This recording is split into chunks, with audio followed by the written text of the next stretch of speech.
Okay, let's get started. Hello, everybody, and welcome to our webinar on governance and integration in a cloud-connected world. This is Jamie Ryan. I'm the Partner Solutions Architect at Layer 7 Technologies. And joining me today is Pierre Fricke, the Director of SOA Products at Red Hat. Here's a little background information. If you want to ask any questions along the way, please put them in the chat over on the right-hand side of the WebEx interface, and we'll get to them at the end of the call. So we'll go through all those questions. There is a hashtag for today's event on Twitter, and you can follow us on Twitter as well, but I promise I won't be tweeting anything during the webinar. So let me just speak to our agenda briefly. So first, Pierre will discuss some of the challenges faced by businesses and governments, and then he'll discuss the SOA, using SOA and the cloud as solutions to those challenges. Then we'll talk about how integration to the cloud is evolutionary, and then I'll take over and discuss some of the specific challenges around security and governance when making that transition to cloud integration. I'll talk about the specific needs presented by different deployment scenarios for partner communication, integration with SaaS providers, and architectures deployed to public or private clouds using either infrastructure or platform as a service offerings. And then we'll talk about how an SOA platform and SOA Gateway can be used in conjunction for true end-to-end integration, security, and governance. So first I'll hand it over to Pierre, and he can introduce himself more fully, and then talk about his piece. Welcome, Pierre. Thank you, Jamie. My name is Pierre Fricke. I'm the Director of SOA Product Line Management and Product Marketing here at Red Hat. I've been with the Jboss division of Red Hat and Jboss, actually one of the standalone company since '05. And I'm glad to be here and excited to be here. So good morning, good afternoon, good evening, and thanks for coming. We're going to touch on, as Jamie described, security governance integration in a cloud-connected world. I'm going to do a little bit of setup here and talk about a government scenario on a few slides here that is kind of interesting, something I think a lot of us have experienced, at least in the United States, and probably variations thereof in other countries. And then that'll give us an idea of why we do SOA and how maybe cloud might begin to fit into this to some degree. And then I'm going to move into some discussion about how you might stepwise add capabilities to your integration fabric, and touch on the Jboss products very briefly before I turn it over to my partner colleagues over at Layer 7 to go into some more details about security and governance. So let's start off with looking at state government. The state government, at least in the United States, and there's variations of this theme in other parts of the world, we interact with the state in multiple ways: Department of Motor Vehicles, Internal Revenue or taxation, building permits or other types of business permits, perhaps, benefits if we're on unemployment, or various other types of Medicare, Medicaid type benefits, medical benefits, or whatever it might be. And our experiences could be quite variable, but at least in my case that I've seen, I generally find that in at least certain circumstances, there's long wait times. There's lots of people waiting a long time to get things done at the Department of Motor Vehicles. There's lots of the state IRS. It's a lot of paper interacting. If you're not using some of the new TurboTax or some of that kind of software, which is actually quite nice and automates a lot of this, so there is some pretty good IT infrastructure around, at least the state IRSs that I've interacted with. But if you're not using that, you may have to deal with a lot of paper. Building permits and things like that are probably not as good as the state IRS is in terms of interacting with the government in terms of timeliness. It may take many days to get things done. And state benefits, you may have to wait some number of hours or at least some days to get things squared away on your new benefits that you're applying for there, although there's been significant improvements in the last few years using the web on that front. And so going on, to look at this a little deeper, we see on the next slide basically some of the situations where IT may be causing, maybe some of the problems. Some of the problems actually don't have anything to do with IT. Some of the problems will be due with the processes used to actually process these applications and interactions. So SOA is not just about IT, it's actually about improving business processes or government processes.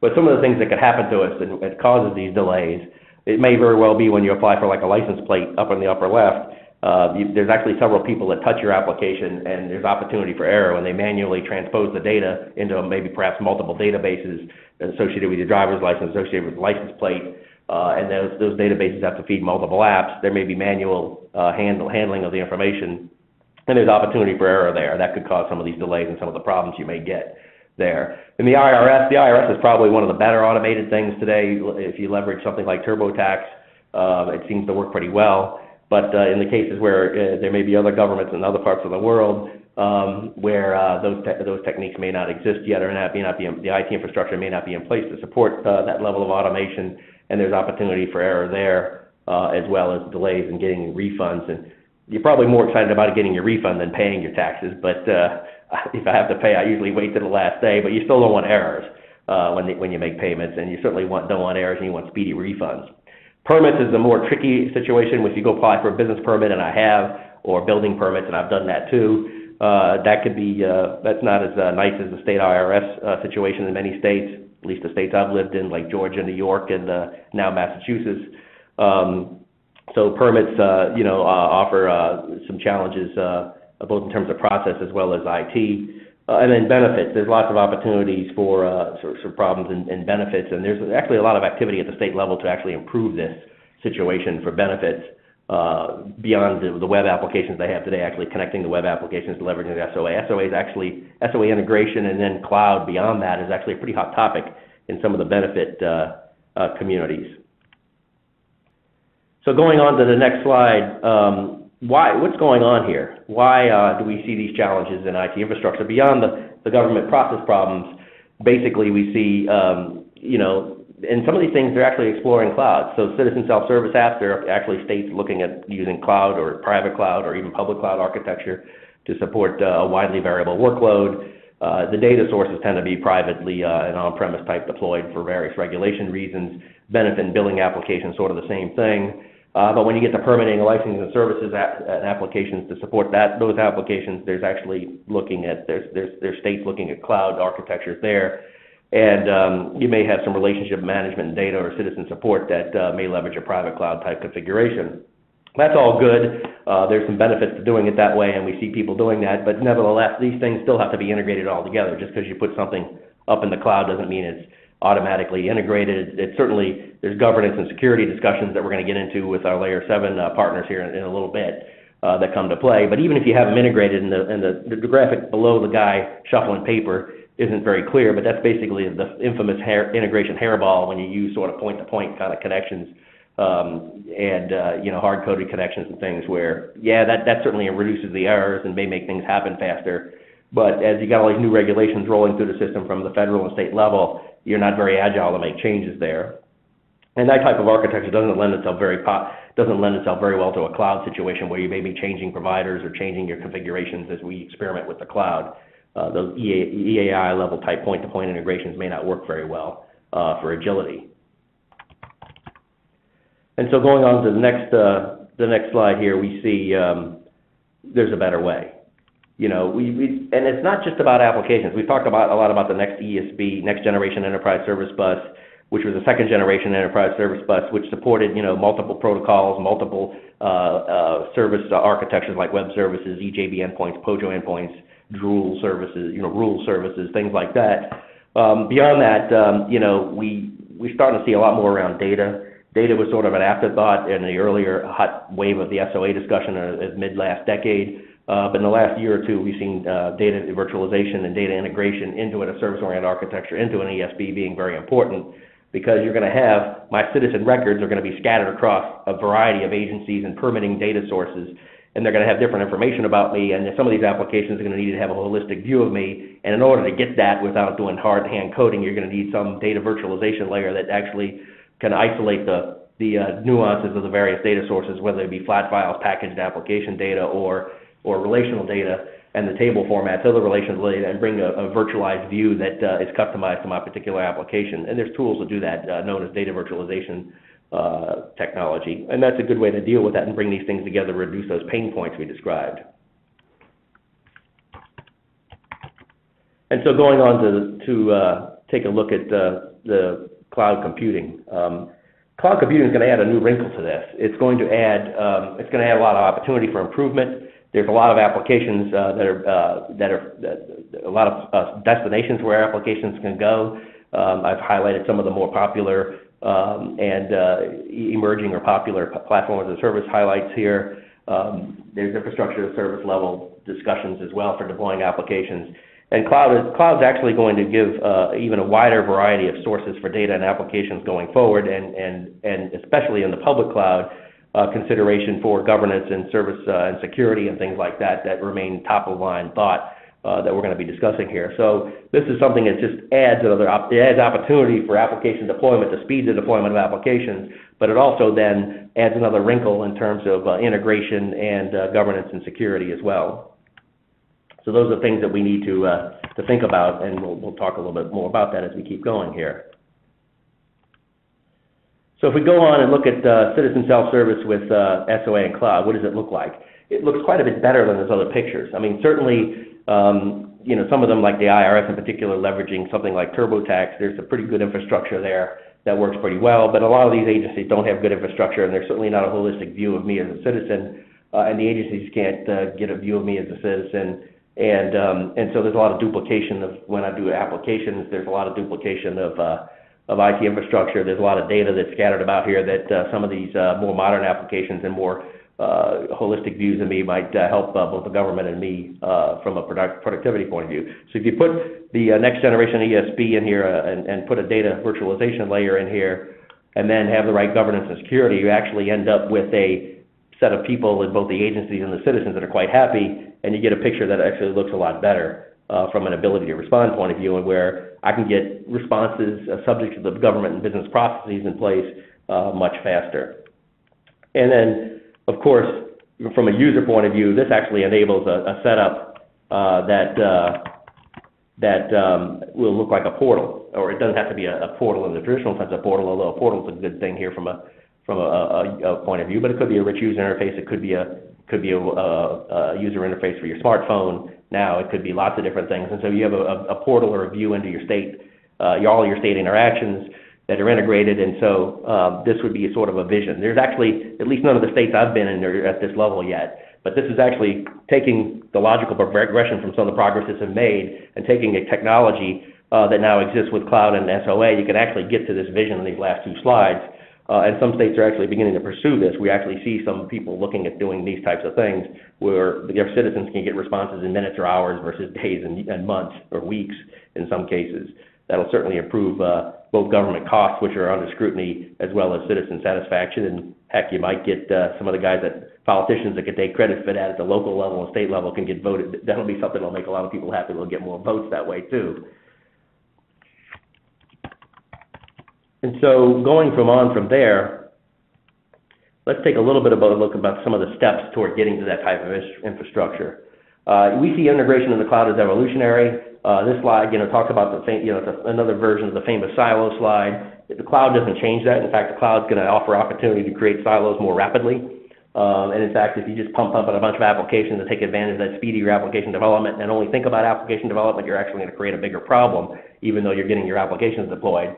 They won't be integrated unless you think about an integrated architecture. And a service-oriented architecture will lend itself to, if you develop your applications for the cloud, it will lend itself to, going on to the next slide here, it'll lend itself toward the creation of services, and it'll set yourself up for being able to integrate these applications, whether they be in the cloud or on premises, more rapidly. And so this is a view. And by the way, it's not just application services out of the logic that are important, it's data services that are important.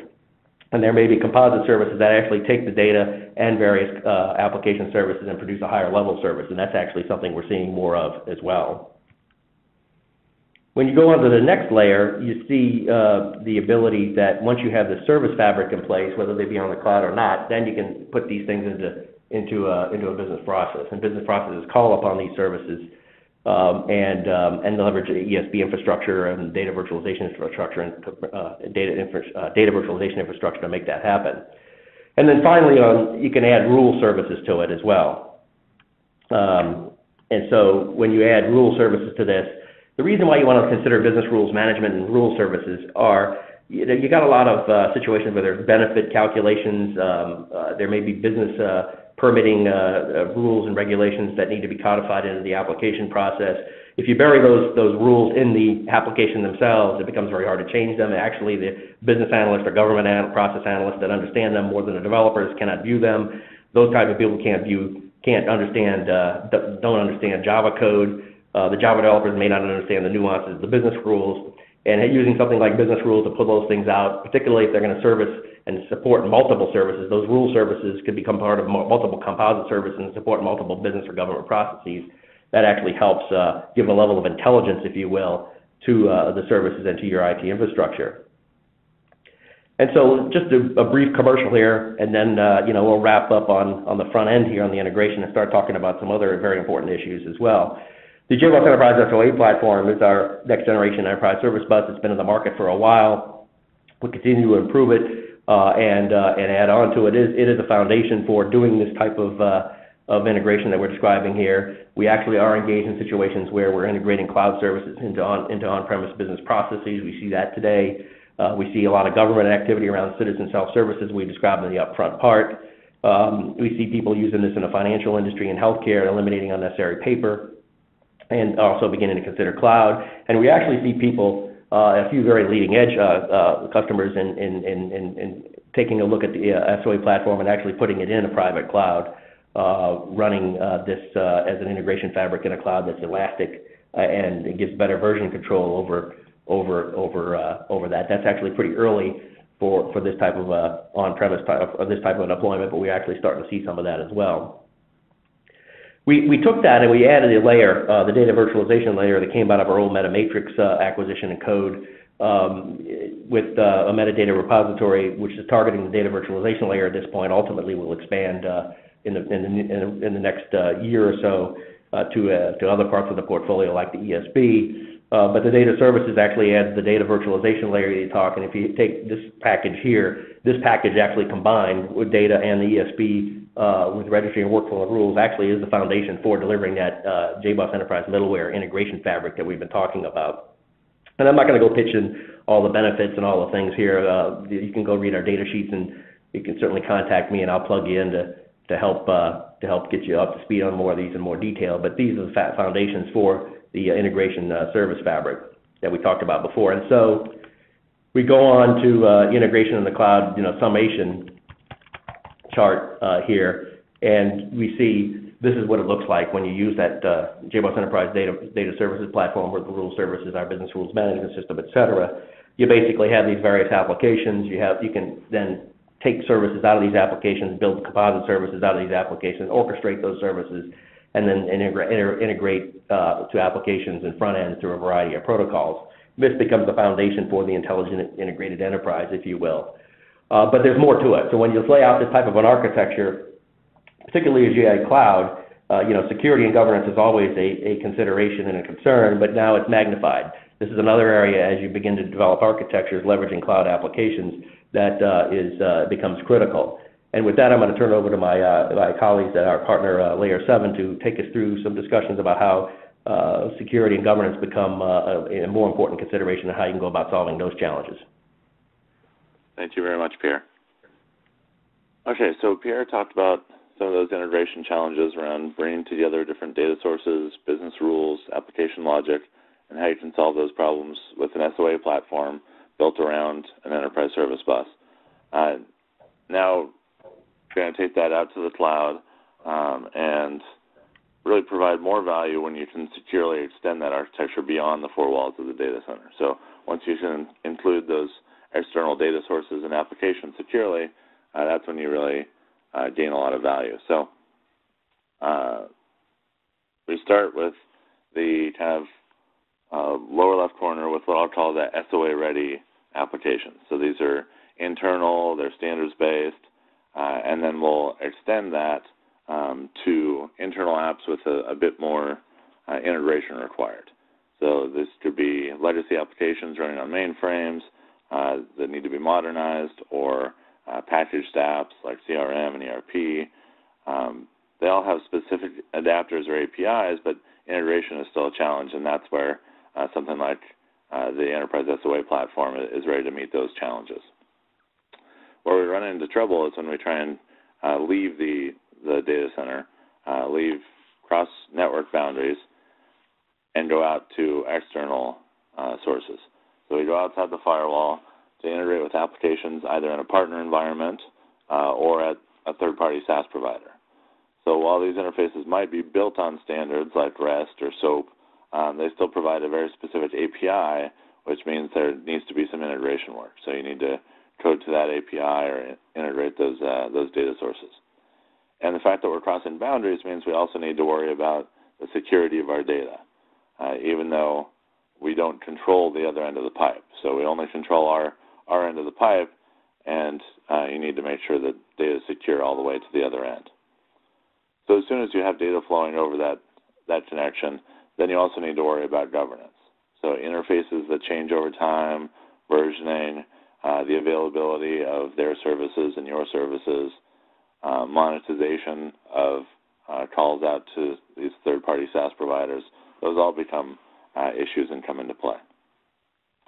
And then last but not least, you might be connecting to other departments within your organization that are beyond the cloud, where you have to connect via the internet, or to replicas of your on-premise architecture that have been deployed to public or private clouds.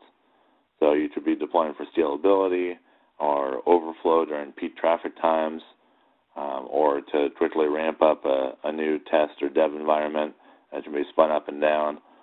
So as soon as you cross that boundary, security and governance are, of course, of the utmost importance. So what do we get when we extend our SOA architecture to include all of these interfaces while still trying to remain secure? So what we get is a new enterprise landscape. You basically get a new architecture that includes the distributed enterprise SOA. It's no longer just what's in your data center.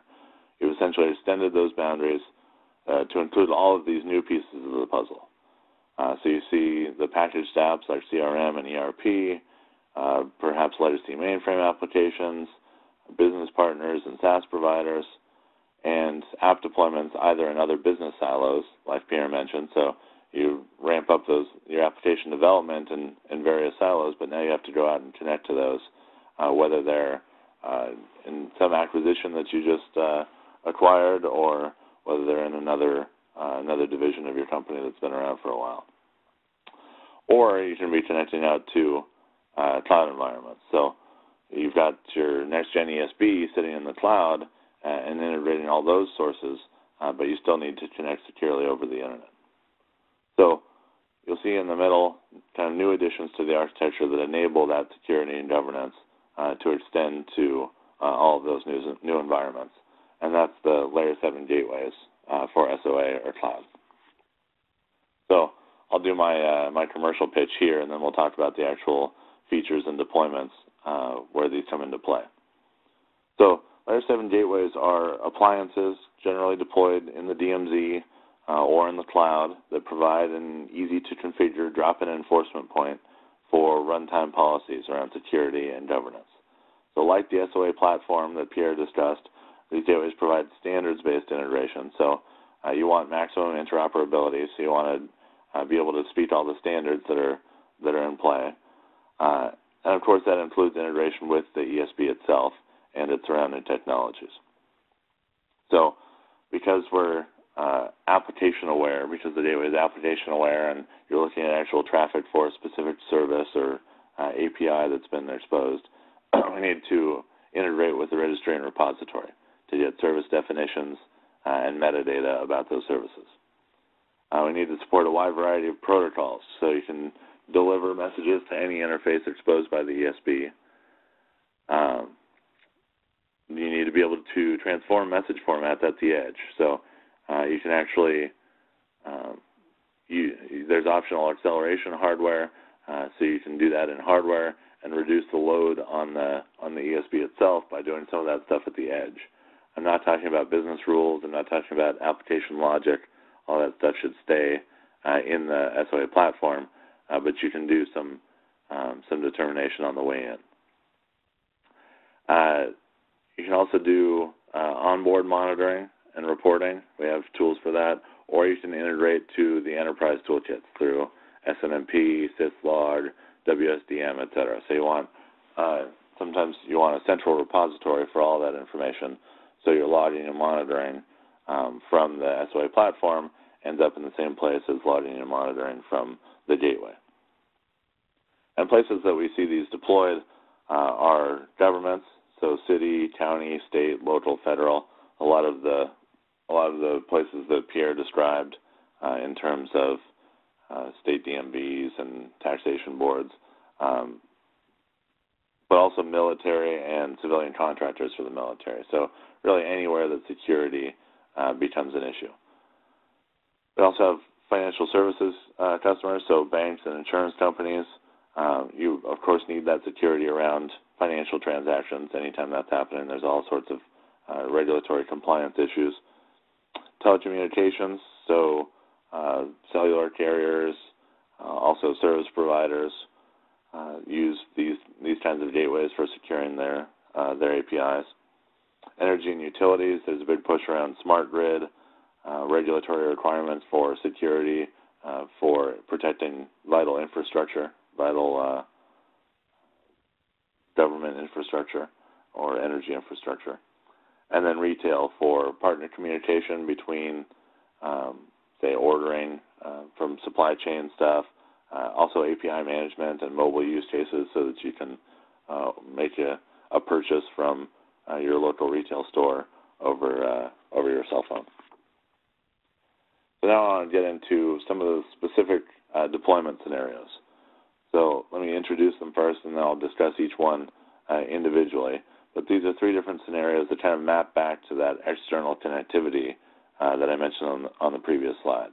And the way I've broken it down here is based on what portions of the pipe that you control. So deployment one is going out to partner applications or having partner applications come in to call your services.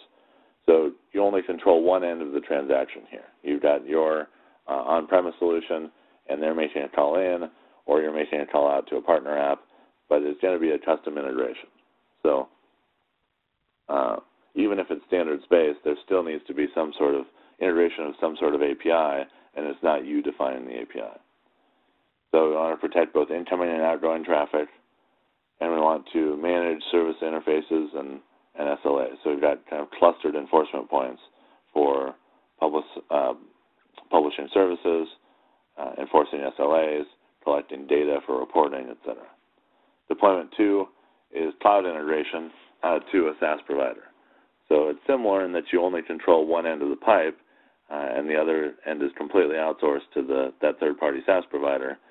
But these are more repeatable scenarios. So there are only so many SaaS providers out there, and an even smaller number of popular ones, and they have very well-defined interfaces and kind of repeatable scenarios. So there's the ability to do kind of templated integrations with those. So in these cases, identity propagation is key. You want to be able to get the appropriate identity to that cloud provider so that you have the right permissions for what you're trying to do. And then you also want to monitor and monetize that external usage. So record and report. Every click could mean dollars for you in SaaS providers that charge that way, and so you want to keep track of your usage. And then the third deployment is for applications and data that have been deployed to the cloud, either in infrastructure as a service or platform as a service environment. So in this case, you control both ends because you've spun up an instance of the cloud, either in a public cloud or a private cloud. So it's just like an on-premise integration, but with a twist. So you're extending it, excuse me, you've got an internet hop in the middle there. So you need to extend your on-premise solution, but you really have to worry about security over that layer. So this gives you more flexibility, more scalability, more options for deployments. It's the same as a remote siloed line of business or another corporate division. Basically, you've got control over both ends, but you need to securely connect the two. So now I'll go through each of these deployments. I'll talk about the specific security features that might be useful in each case.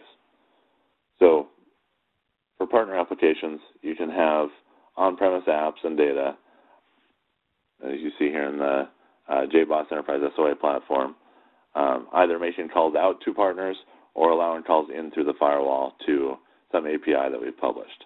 And that API can be SOAP, REST, JSON. It can be a flat file that we receive on an FTP directory.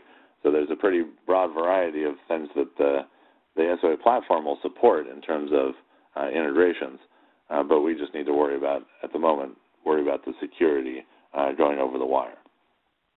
So you need integration with identity infrastructure. You need to be able to go to LDAP or Active Directory or an identity and access management solution from a number of providers, from Novell, Oracle, Sun, Ping Identity, and look up whether a user has the right to access a particular resource. So you use those systems to authenticate the credential, then you authorize to whatever resource they're trying to access. You might need to map their credentials to some new token and propagate that identity. So you really need pretty fine-grained trust management. Next bullet, so like the Jboss platform, we use open standards. So you want to be able to interoperate with whatever's put out there as long as it's standards-based. So we use WS Security for tokens, for defining security requirements. We have WS policy support. And then we support all the standards around data security. So data security is a pretty broad topic, but it covers integrity and confidentiality. So encryption and decryption of messages or fields. It includes signatures and signature verification. You might need to redact some information as it travels over the wire. Any data security type operation. Then you also need to provide threat protection. So parser attacks, SQL injections, cross-site scripting, denial of service attacks, XML viruses. So these are all things that, because we're using kind of standards-based interfaces, say SOAP or web services, over an open network like the internet, you need to worry about those things coming in. And then we have the sort of security certifications to prove it. So I'll talk about those a little bit later. Down at the bottom right, we see some of the governance requirements. So you want to really hide the endpoint that you're connecting to, either on the partner side or the on-premise side. You might want to create composite services from distinct operations internally and provide just that new abstracted interface. And you might need to do some protocol or format conversion to get there. You might need to support multiple versions or convert between different versions of the same service. You need to worry about the life cycle, when you're going to sunset a particular API that you provided or convert between it. You need to worry about high availability, so you need true clustering in terms of supporting multiple interfaces. And then, when possible, you need an alternative when you're connecting to the partner side as well, if things are down. You might need to do some rate limiting, either restricting throughput, and that can be per ID, per user ID, per some portion of the content, per transaction context, and you might need to do different things with that. You can throttle it completely. You can shape traffic to protect your backends. And then the last item is SLA enforcement. So you want to be able to collect as much data as you can so that you can make policy decisions on that info, so you can use it later for analytics that you can enforce kind of classes of service based on who's making the calls. Next, we're going to deployment number 2, which is cloud integration to SaaS providers. So this can really be anything. This can be Salesforce.com, Google Apps, Workday, SuccessFactors, Taleo, whatever SaaS provider you're using out in the cloud. And the challenge here is mapping your internal identities to external identities that you don't control. So you want something that supports single sign-on using a WS Trust security token service. So that's kind of the standards-based way of exchanging tokens that will be used in some other context. So federating identity across your enterprise and others. But you also want it to be extensible for other token types. So you want to be able to use OAuth if you want for authorization. So Layer 7 in particular has a group of specific functions that can be composed for different flavors of OAuth. So you can do your hashing in one way and your key generation in another way and put all those together into whatever form of OAuth the service provider happens to support. You want to be able to do data validation across all of the different formats that you might be expecting. So native SOAP, XML, REST, and JSON data validation. And then if you're lucky, you've got SaaS templates, so basically specific templates to either the provider, so going to Salesforce.com, you know what their data structure looks like, what their API looks like, and you can drop in a template and make that easier, or to a whole scenario. So basically integrating your on-premise CRM with an external SaaS provider like Salesforce. So that whole flow can be templated because it's a pretty common operation. And then also helping out is a caching infrastructure. So you can cache content, and that's pretty fine-grained and configurable, or you can cache the outcome of policy decisions that you've created, so that once you make a call, you can cache that outcome and use that again the next time you run into a similar call. On the governance side, you want to get alerts and reports anytime there's a problem. So you want to know when your services are having difficulty, the ones that you're connecting to out in the cloud. You want to be able to do reporting for historical analysis, basically business information that your line of business will take a look at and decide where their future dollars should be invested. And then monetization. So each of these calls could cost money, so you want to keep track of the users making the calls, the rates of traffic, overages, so you know maybe perhaps you might want to change the plan that you're on to provide a little more access at the base rate, so you don't have any overages. And then deployment 3 is cloud integration to a PaaS or IaaS environment where you basically own both sides of the cloud. So this would be an alternative. Alternatively, this could be connecting to a business silo that's kind of loosely controlled. So you know what it looks like. You have control of that side, but you're not in the same data center or running over a VPN.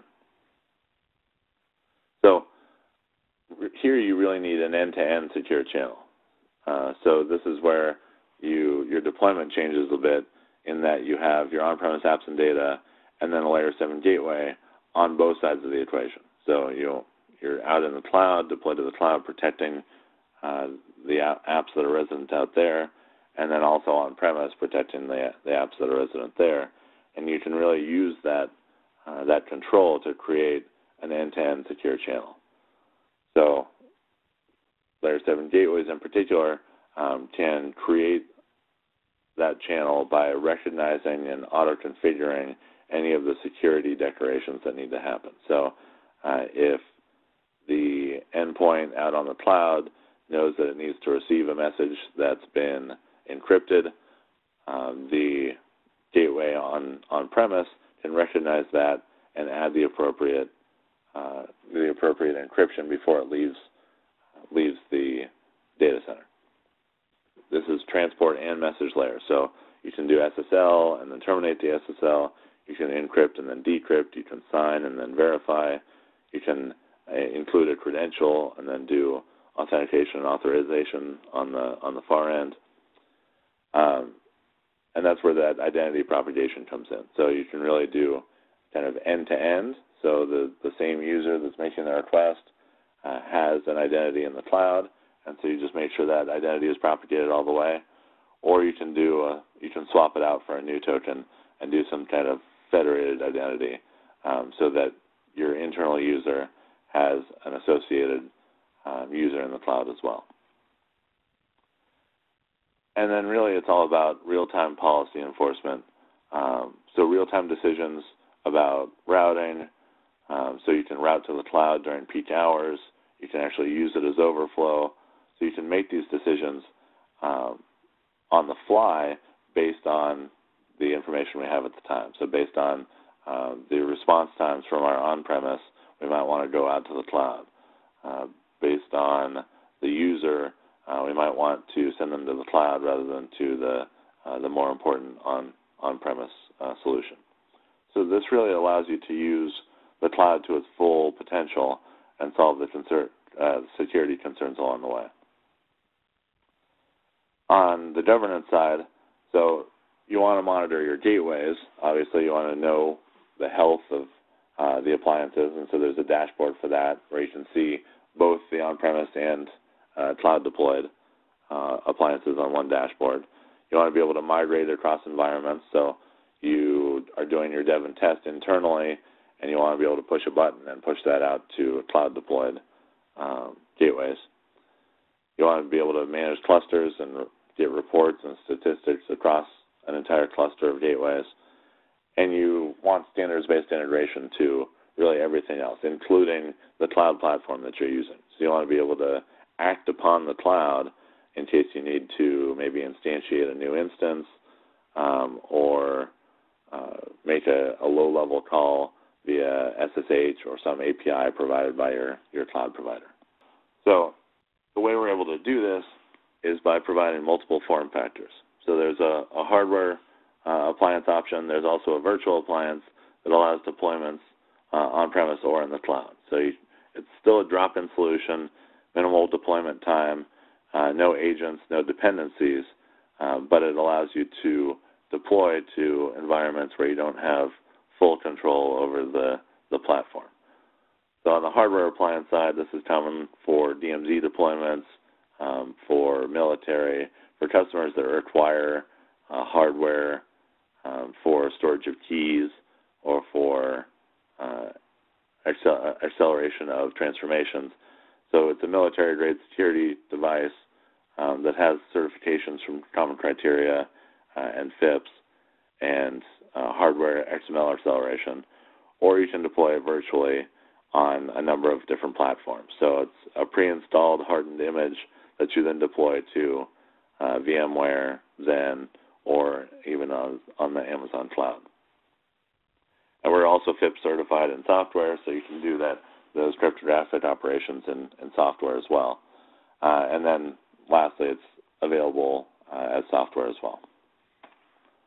So let's kind of do a recap and talk about how we take advantage of kind of the proliferation of applications and data beyond our enterprise and out to the cloud to extend the borders of your SOA architecture. So on the platform side, you've got integration of various types. It can be SOA, it can be kind of old school EAI, it can be event-driven. You've got unified data views with the data platform, data integration platform. You've got workflow and service orchestration, so your business processes that are actually doing some kind of composite work, composite services. You've got your business rules being executed and exposing those separately from the application logic so that they can be rapidly modified. And you've got a flexible and extensible architecture so that you can extend it to whatever new thing is going to come along next year or next month. So that solves the concerns that the integration concerns, and then the SOA Gateway provides that secure perimeter around that platform. So it can act as an on and off ramp to the ESB. It can be a bridge to external connections.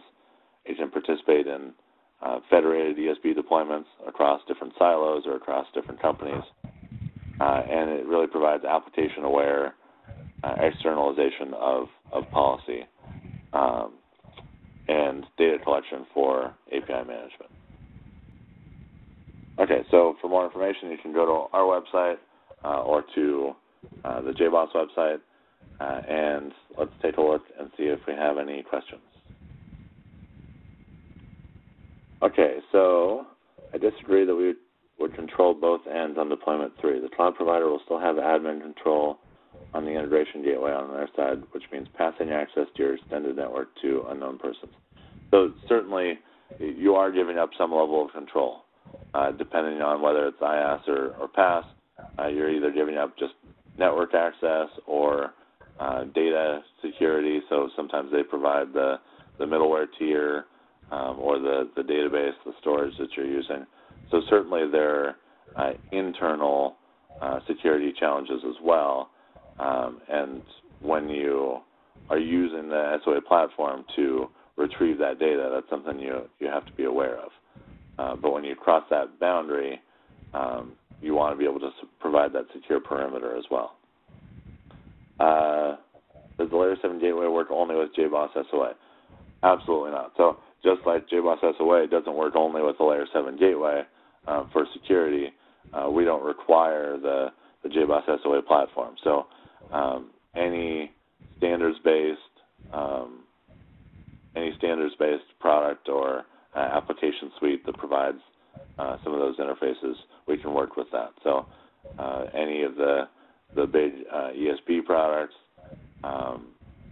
any web services standards, even if it's a simple just REST-based interfaces that you're providing, we have API management capabilities to be that interface, that secure interface without really the platform there at all. So though we integrate well, the whole idea around SOA is that you have kind of a loosely coupled standards-based interface for doing all of these integrations, and so the product should be hot swappable.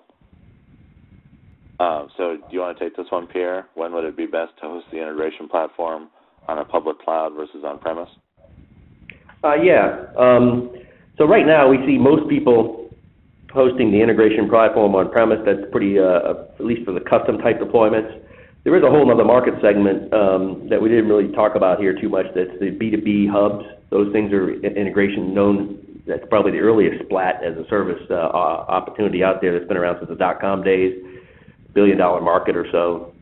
It's under pressure a little bit due to competition, but that we didn't really talk about here. A lot of those, certainly these products can be deployed in that type of scenario. There's other things that have to go with these products to fit into that type of scenario in the B2B hub world for business process automation in a specific community.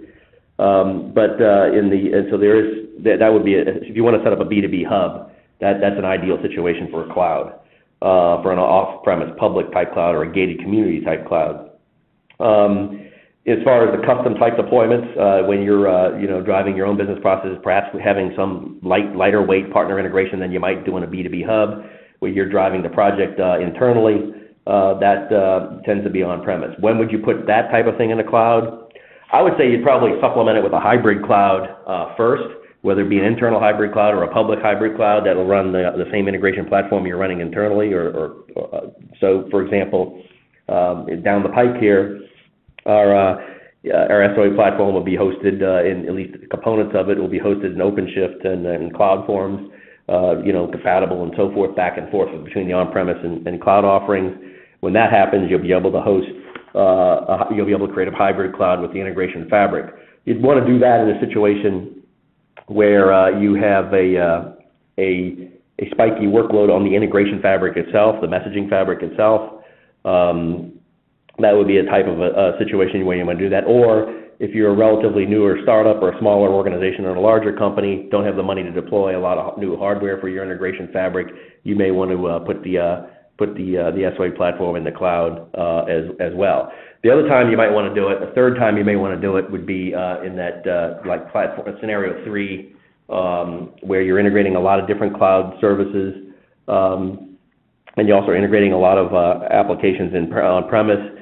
You may want to create the federated scenario and deployment 3 here that Jamie was talking about, and do that. Those are pretty sophisticated deployments. It's early days for that type of thing. I think we'll see us getting more and more sophisticated in some of those directions as we continue to mature the cloud infrastructure out further as an industry. But those would be 3 type of scenarios. Looks like we've got a lot of great questions coming in. Does Layer 7 offer a supported migration off of the Cisco XML Gateway? Yes, so Cisco offered a similar product, and that was end of life last year, they announced. So, yes, we've been recommended by the Cisco Services Department as a replacement for that gateway. And we've done that several times at many different customers. Is Jboss deployed within any military applications? Do you want to take that one, Pierre? Yeah, sure. Absolutely. Jboss, and I'm going to assume you're using the term Jboss to mean the portfolio, not just the application server. Actually, all of our major components are deployed in various military applications. Unfortunately, none of them are public references I can go point to for obvious reasons, but we were dealing with pretty much all branches of the military and also beyond that in the intelligence communities and stuff. They're using, obviously, the app platform to develop applications and do applications, but we see, obviously, integration is a pretty key requirement there. Intelligence as delivered by the BR Business Rules Management System is a requirement there for various aspects.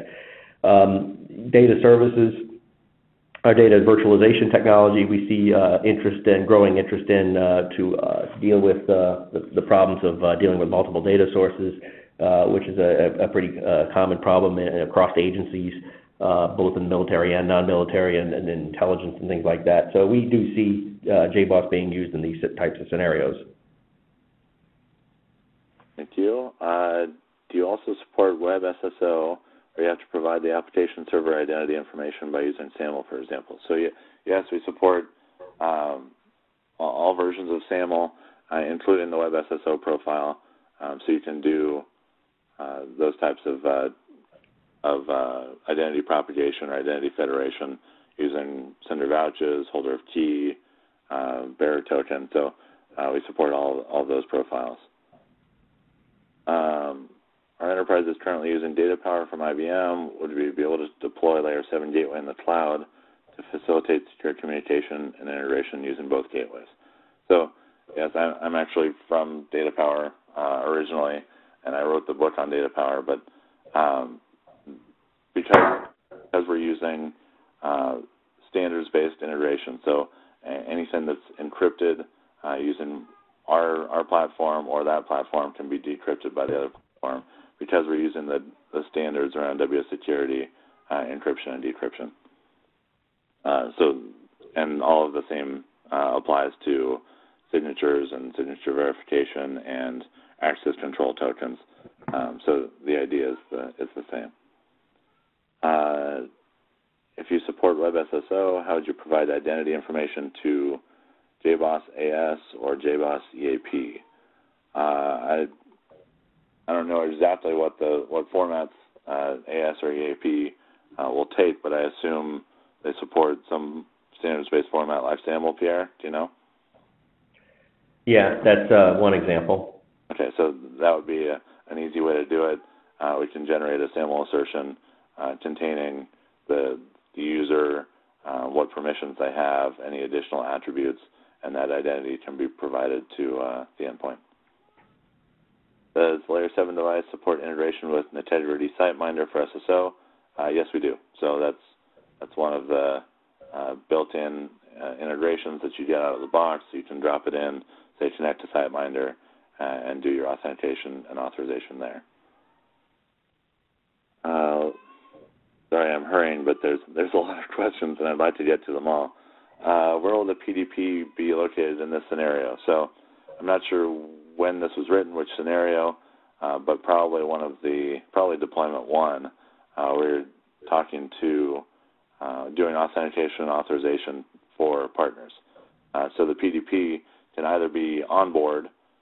We support XACML, and also it depends what standard you're talking about. So as a XACML PDP, we can support that. If you're just talking about policy decisions in general, we have a policy manager that actually creates all of these security policies and then pushes those to the gateways for enforcement.